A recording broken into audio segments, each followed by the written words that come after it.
այս ապրիլին պաշտոնից ազատվեց, մի քանի օր հետո ձերբակալվեց Սննդամթերքի անվտանգության տեսչական մարմնի ղեկավարը, առանձնապես խոշոր չափերի գույք հափշտակելու մեղադրանքով։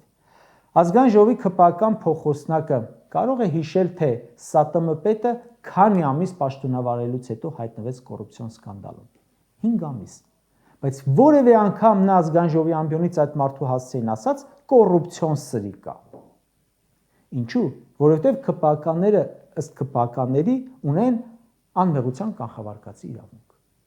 Հուսամ չեք մոռացել էկոնոմիկայի նախարարության դեպքը, 7 հոգի ձերբակալվեց կոռուպցիոն գործով, կալանավորվեց մի մասը, այդ թվում Ալեն Սիմոնյանի եղբոր կինը։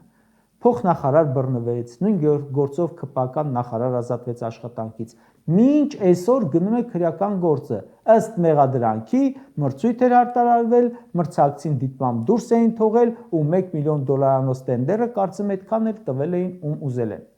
Տեսակ Ռուբինյանը, Ալենը կամ որևէ այլ ՔՊԱ-ական ազգային ժողովի ամբիոնից ասեին կոռուպցիոներ, սրիկաներ։ Չէ, դատավորին ծաղկեփունջ էին տանում։ Ընդամենը նախորդ շաբաթ ժամերով խուզարկեցին մանկավարժական համալսարանը ու ձերբակալեցին ռեկտորին, որը ՔՊԱ-ականների օրոք էր այդ պաշտոնին նշանակվել, ասում են նախարարի կադրն է։ Պրոռեկտորին նաև տնային կալանք տվեցին։ Ծանր մեղադրանք է։ Համալսարանի տարբեր աշխատակիցներից կազմված հանցավոր կազմակերպություն ստեղծել, ղեկավարել, առանձնապես խոշոր չափերով վատնում, խարդախություն, կաշառք ստանալ եւ այլն։ Ինչ որ չլսեցի ՔՊԱ-ականներն ասեին կաշառակեր սրիկա։